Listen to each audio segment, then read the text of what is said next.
റോഷിപാൽ, മന്ത്രിസഭാ രൂപീകരണത്തിന്റെ ചർച്ചകൾക്കാണ് ഇന്നത്തെ ദിവസം സാക്ഷ്യം വഹിക്കാൻ പോകുന്നത്. വൈകുന്നേരം UDF-ന്റെ നേതൃയോഗമുണ്ട്.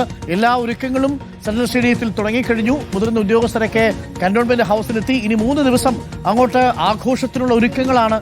വലിയൊരു ജനക്കൂട്ടത്തെ പ്രതീക്ഷിക്കുന്നുണ്ട്. എന്തൊക്കെ സർപ്രൈസുകൾ ഉണ്ടാവാൻ സാധ്യത, റോഷി?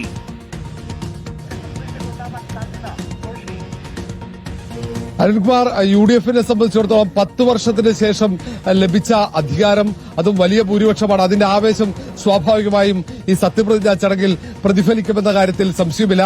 അതിൽ ഏറ്റവും പ്രധാനപ്പെട്ട ചർച്ചകൾക്കാണ് ഇന്ന് തലസ്ഥാനം സാക്ഷ്യം വഹിക്കുന്നത്.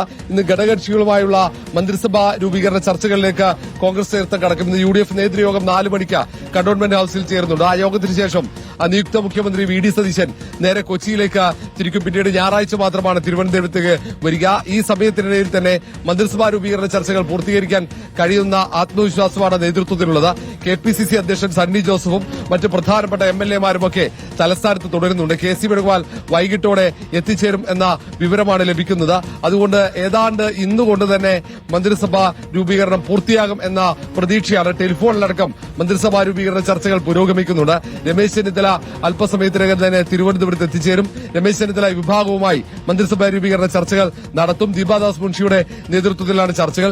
ഇന്ന് ചർച്ചകൾ പൂർത്തിയായില്ലെങ്കിൽ തുടർ ചർച്ചകൾ കൊച്ചിയിൽ നടത്താനുള്ള ആലോചനകളിലേക്കാണ് പോകുന്നത്. ഘടകകക്ഷികളുമായുള്ള കൂടിയാലോചന. റോഷി, മറ്റൊരു പ്രധാനപ്പെട്ട കാര്യം കൂടിയുണ്ട്. മന്ത്രിസഭാ രൂപീകരണത്തിൽ വിട്ടുവീഴ്ച വേണ്ടെന്ന നിലപാടിലാണ് KC പക്ഷമെന്ന് അറിയുന്നു. Report political breaking.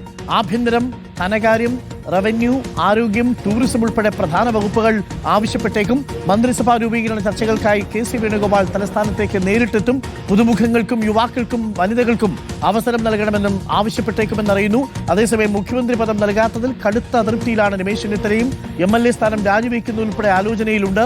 ഇനിയും അവഗണന സഹിക്കാനാകില്ലെന്നാണ് ചെന്നിത്തല രാഹുൽ ഗാന്ധി അറിയിച്ചിരിക്കുന്നത്. റോഷി തന്നെ തുടരുന്നുണ്ട്. റോഷി, 2 കാര്യങ്ങൾ. ഒന്ന്, KC പക്ഷം പിടിമുറുക്കുന്നു.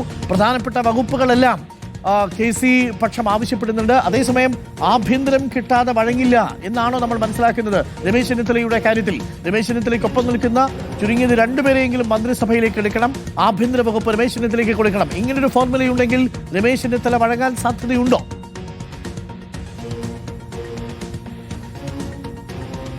അരുൺകുമാർ, രമേശ് ചെന്നിത്തല ക്യാമ്പും KC ക്യാമ്പും കടുത്ത അസംതൃപ്തിയിലാണ്. കാരണം മുഖ്യമന്ത്രിയെ തീരുമാനിച്ചതിലുള്ള അമർഷമാണ് അവർക്കുള്ളത്. അതിൽ KC വേണുഗോപാൽ വിഭാഗം മന്ത്രിസഭാ രൂപീകരണത്തിൽ പിടിമുറുക്കുമെന്ന കാര്യത്തിൽ സംശയമില്ല. അതുകൊണ്ട് തന്നെയാണ് KC വേണുഗോപാൽ